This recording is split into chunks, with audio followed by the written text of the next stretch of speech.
तर नमस्कार मित्रांनो, मी आशिष मांडवकर पुन्हा एकदा स्वागत करते धुंदी कोकणची या आपल्या आवडत्या चॅनलमध्ये. आणि माझ्यासोबत आहेत अन्वी, सानवी आणि निरंजन.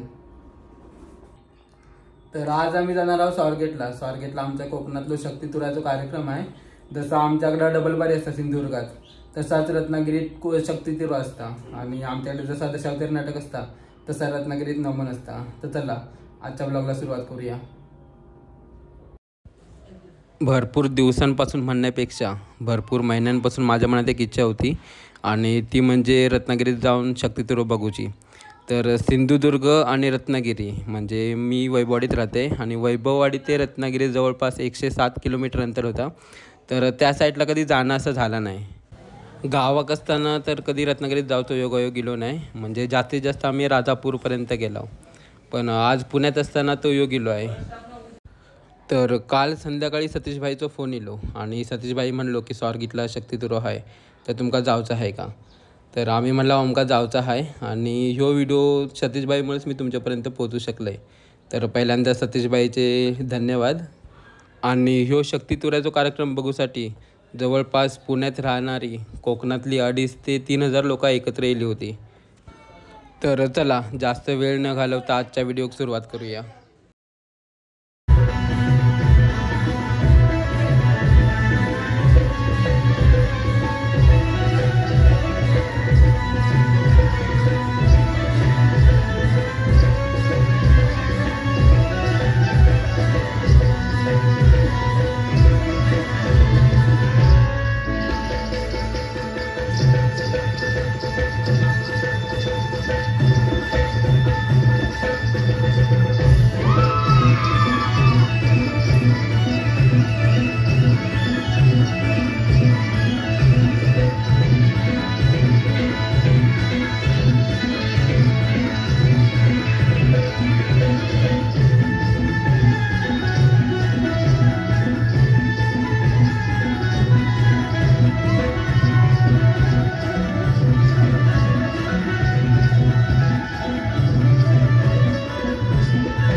साई जनसेवा प्रतिष्ठान आयोजित हा शक्तिगुरांचा जंगी सामना या कार्यक्रमाचे आयोजन माननीय श्री सुरेश भाऊ लोखंडे आणि त्यांना सहकार्य करणारे कोकण भूमिपुत्र कन्या युवा सामाजिक प्रतिष्ठान कोकण महासंघ पुणे स्वराज्य कोकण संघटना त्यांच्या साथीला हे सगळे आहेत. म्हणून भाऊ तुम्हा आमच्यासाठी सगळ्यांसाठी जे काही कार्य करत आहेत ते पूर्णपणे व्यवस्थितरित्या पार पडत आहेत आणि त्या निमित्ताने मी सुरेश भाऊ लोखंडे यांची शतशः ऋणी आहे की त्यांच्यामुळे आज या ठिकाणी मला येता आलं आणि माझी छोटीशी कला या ठिकाणी सादर करण्याची संधी मिळत आहे. नक्कीच या संधीचं सोनं करणार आहे. त्याचप्रमाणे त्यांचे संपूर्ण सहकारी मुकेश भाऊ मोठे असतील आणि इतर सगळे सहकारी यांना सुद्धा शाहिदी मानाचा मुजरा. त्याचप्रमाणे या ठिकाणी माझे मिस्टर श्री जितेश महाई उपस्थित आहेत तर त्यांचंही माझ्या कार्यक्रमामध्ये स्वागत. त्याचप्रमाणे ज्यांचा आणि माझा आजचा सामना आहे असे सगळ्यांचे लाडके डबल मिनिंगचा बादशाह कोकणात नावाजलेले कोकणात काय संपूर्ण महाराष्ट्रभर नावाजलेले शाहीर रत्नाकर महाकाळ त्याचप्रमाणे त्यांची संपूर्ण वाद्यवृंद आणि शाखेतील सगळी मंडळी या सगळ्यांना शाहिदी मानाचा मुजरा. त्याचप्रमाणे या ठिकाणी संगीत क्षेत्रातील कला क्षेत्रातील कोणी उपस्थित असतील तर त्यांनाही माझा शाहिदी मानाचा मुजरा करते. आणि या ठिकाणी कार्यक्रमासाठी खूप वेळ झालेला आहे त्यामुळे जास्त वेळ न घेता मी माझ्या पुढील कार्यक्रमाला सुरुवात करीत आहे.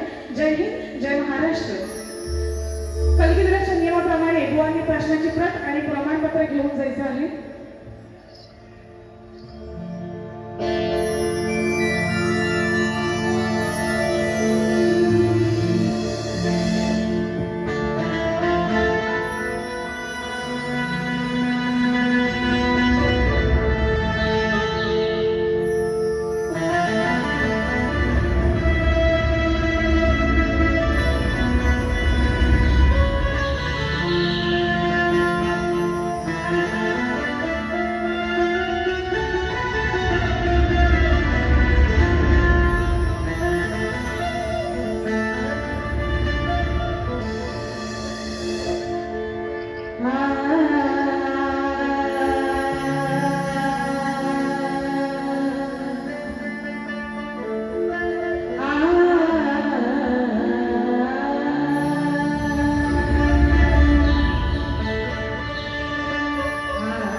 निसर्गात जे काही आता चाललेलं आहे त्यावर आधारित कवन केलेलं आहे. नक्कीच आपल्या सगळ्यांना आवडेल आणि म्हणून ते म्हणायचं आहे.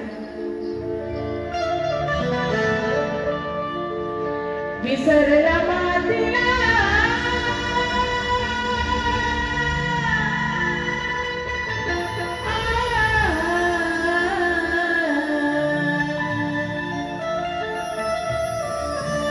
विसरला मातीला तलवारीच्या पातीला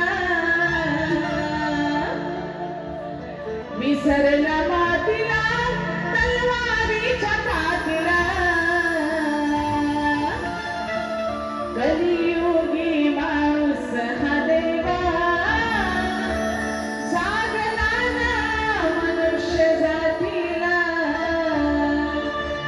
कलियुगी माणूस हा देवा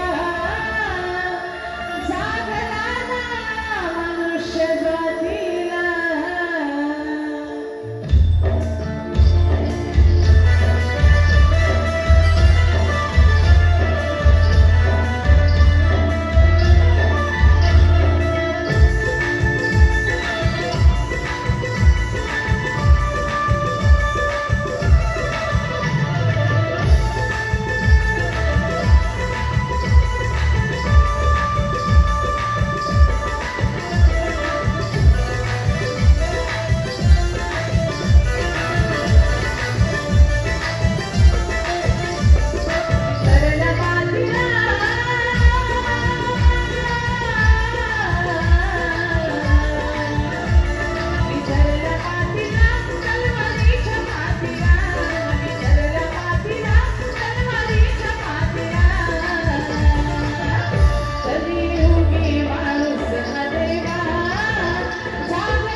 सृष्टी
बघा हलवून हलवून या कानाचा, बघा हलवून हलवून या कानाचा, खाली पडलंय गळून. काय म्हणजे परत परत ऐकायचं बघा. बघा हलवून हलवून या कानाचा, कान्हाचा नाही कानाचा. वा, कान इकडे ठेवायचे, कानच म्हणते, तुमचे कान इकडे ठेवायचे. बघा हलवून हलवून या कानाचा, खाली पडलंय गळून. आता कानाचा काय गळून पडलाय? हा कान आणि ह्याच्यात तेव्हा काय असायचे? कानात असायचे ना. हा, जे ते कानात असायचं ते दूध, जे कानात दूध असायचे ते गळून पडलं आणि हा रानामध्ये असायचा बासरी वाजवत आणि एवढा धुंद होऊन वाजवायचा की आता बासरी म्हणजे अगदी मध्यधुंद होऊन, मध्यधुंद नाही धुंद होऊन, धुंद होऊन तो बासरी वाजवायचा आणि वाजवता वाजवता मान हलते आणि ते त्याच्या कानात जे धूल असतं ते पडतं. त्यामुळं त्या गवळणी आणि ते सवंगडी सांगताय, जा शोध, नाहीतर आज घरी काय तुझी खैर नाही, यशोदामाई तुला काही ठेवणार नाही. दिसेना कानी शोधती राणी, कानात दिसत नाही रानात शोध. दिसेना कानी शोधती राणी, आता लय सारे कळून. बघा हलवून हलवून कानाचा, बघा हलवून हलवून कानाचा, खाली पडलंय गळून. हे कान आणि या कानात जे काही आहे ते खाली गळून पडले आणि ते शोधायला सांगतात. बाकी बुवा मला काहीही म्हणायचं नाहीये आणि बोलताना पण कानाचाच बोलते, कान्हाचा नाही. शब्दाकडे लक्ष द्यायचं आहे. हे दिसेना कानी शोधती राणी, दिसेना कानी शोधती राणी, आता लय सारं हे कळून. बघा हलवून हलवून कानाचा,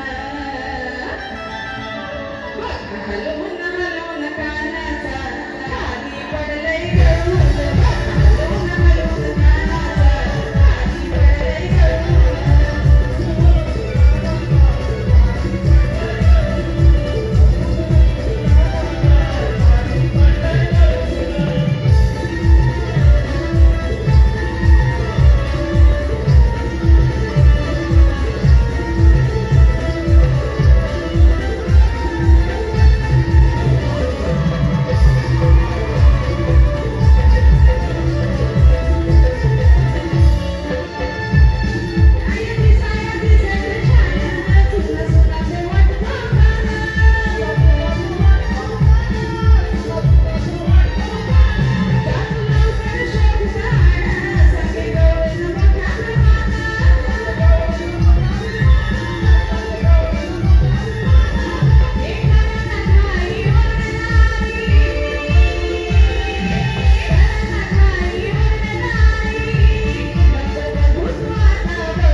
शिक्षित लोक फार मोठ्या प्रमाणावर सिटी असल्यावरती आपल्याला सिटीमध्ये कसा प्रोग्राम करायचा आणि जे आपण ग्रामीण भागात जे प्रोग्राम करतो ते कसे करतो त्याच्यावर थोडंफार मर्यादा बंधन असतं आणि त्यामुळे मनोरंजन शाब्दिक खेळ करून जेवढं मनोरंजन करता येणार आहे तेवढं करायचं आहे. विनोदी कार्यक्रम आज या ठिकाणी आपण करून जायचं आहे आणि म्हणून बघा वेळ फार कमी आहे. फक्त एक मुखडा गाते पदाचा आणि मी माझी वारी या ठिकाणी संपवणार आहे. तत्पूर्वी या ठिकाणी कलगीधराच्या नियमाप्रमाणे आम्ही दोन्ही कलावंतांनी एकमेकांना प्रश्न विचारायचा असतो. बुवांना माझा प्रश्न माहितीच आहे, प्रश्नाची प्रत त्यांच्यापर्यंत पोहोचलेलीच आहे, परंतु आपण सगळ्यांच्या माहितीसाठी माझा प्रश्न असा आहे. पुराण काळात एका राजाने सर्प सत्र सुरू केले. त्याच्या यज्ञात 18 ब्राह्मण मेले. ते 18 ब्राह्मण कोणी व कोणत्या साधनेनं जिवंत केले हा माझा प्रश्न आहे. गणपतीत सुद्धा हाच प्रश्न होता आणि बुवांनी त्याचा भाग आशय मागितला होता, तोही बुवांना मी दिलेला आहे. बघू यावेळेस बुवांना जमतंय की नाही उत्तर द्यायला. ते खरंच उत्तर असेल तर नक्की मान्य करणारी मी शाहीर आहे. त्यामुळे पदाकडे वळूया.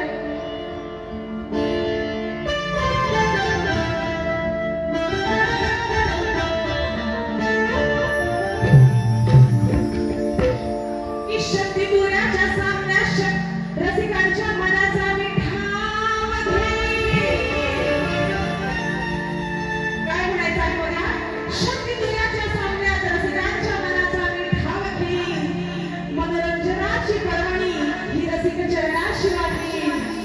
शक्ती दुराच्या सामन्यात रसिकांच्या मनाचा विठाव घे. मनोरंजनाची पर्वणी ही रसिकांच्या चरणाशी वाटली. आणि लय झुकून केलास. काय बोलते व्यवस्थित ऐकायचंय. लय झाकून झुकून केला ह्या बुवानी तर ह्याला एका बुक्कीत टेकून दे. एका बुक्कीत टेकून दे. बुवा त्यामुळे जरा तिच्या बुवा पण कसा धडपडलेला आहे. बघितला ना बुवाला. हा जो काही समाचार आहे ना त्याला डबल मिनिंगचा बादशाह ते तिकडच जाणार. किती मी सोडवण कार्यक्रम केला तरी ते त्यांच्याच मार्गावर जाणार. बघू आज आयोजकांनी सांगितलेलं आहे की पण बुवा वाली कशी करतात तू नक्कीच मला पण बघायचं आहे. हा आता मजेशीर विषय म्हणून बुवा बोल. फक्त बघा एक अंतराळ घेणार आहे आणि म्हणून काय म्हणते बघा. हे सांगते मी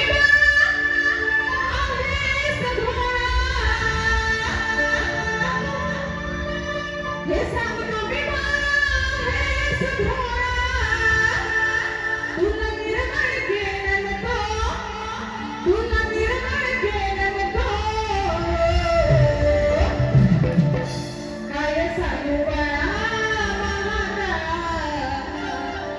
काय सांगू बाळा महाकाळा तुझ्या आईचा. काय सांगू बाळा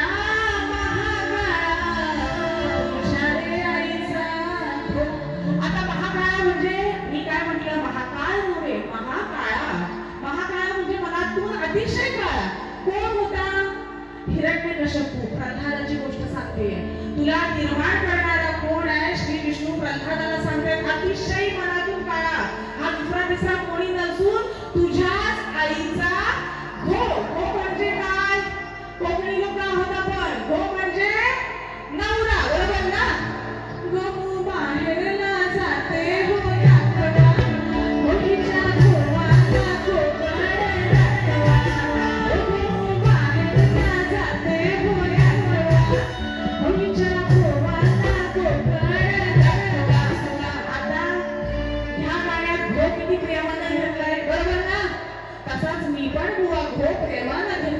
श्री विष्णू प्रल्हादाला सांगताय तुला निर्माण करणारा दुसरा तिसरा कोणी नाही. अतिशय मनातून काळा कर्मठ असा तो कोण आहे. तर तो तुझ्याच आईचा. तुझ्याच आईचा. बुवा तुझ्या नाही. तुमच्या नाही. तुम्हाला ऐकायला येत असेल तर मी तुम्हाला सांगते बुवा. काय सांगू बाळा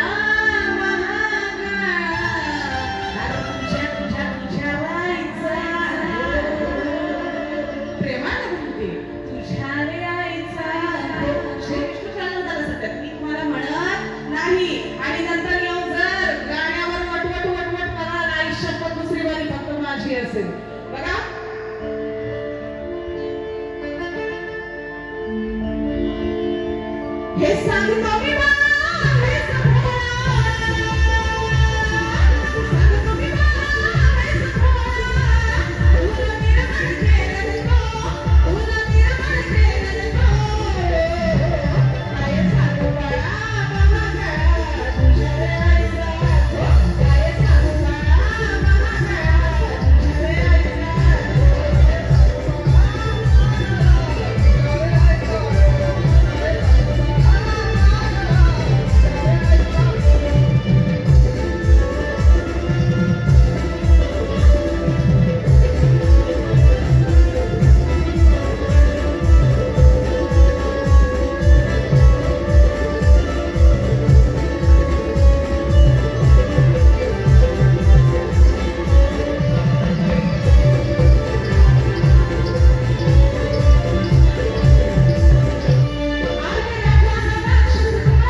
माझी वेळ झालेली आहे.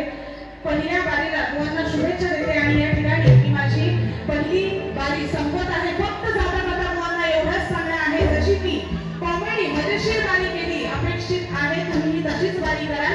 अन्यथा जे काय करायचं ते करा. मग मी आहेच दुसऱ्या बारीला. बुवांना त्यांना त्यांच्या पहिल्या बारीसाठी शुभेच्छा देते आणि या ठिकाणी मी माझी पहिली बारी संपत आहे.